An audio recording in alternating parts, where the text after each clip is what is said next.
అనన్యకి బలవంతంగా విశాల్ ఇంజెక్షన్ వేస్తూ ఉండగా అనన్య విశాల్ వద్దు అని బెదిరిస్తున్నా కూడా వినకుండా అనన్య చేయి పట్టి లాగి విశాల్ ఇంజెక్షన్ చేయబోతుండగా వెనకాల నుండి ఒక ఫ్లవర్ వాజ్తో కాంచన విశాల్ తలపై గట్టిగా బాధేస్తుంది. దాంతో అక్కడికక్కడే కుప్పకూలిపోతాడు విశాల్.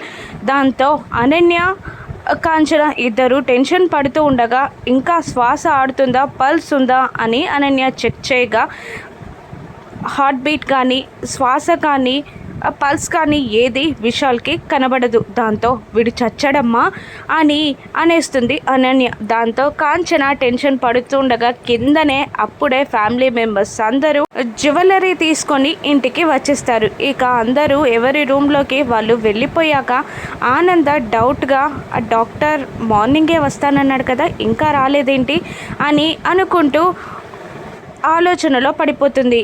ఇక చచ్చిన విశాల్ని విన్ని అక్కడ దాచేద్దాం అని అంటూ కబోర్డ్లో విశాల్ని పెట్టి డోర్ క్లోజ్ చేస్తుంది అనన్య.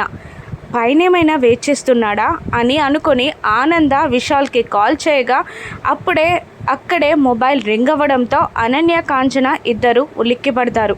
ఫోన్ రింగ్ పైన వినబడుతుంది ఏంటి అని అనుకుంటూ ఫోన్ పట్టుకొని ఆనంద పైకి వస్తూ ఉంటుంది. ఆ ఫోన్ని పట్టుకొని గజగజ వణుకుతూ ఉంటారు అనన్య కాంచన. ఇక విశాల్ నిజంగానే చనిపోతాడా?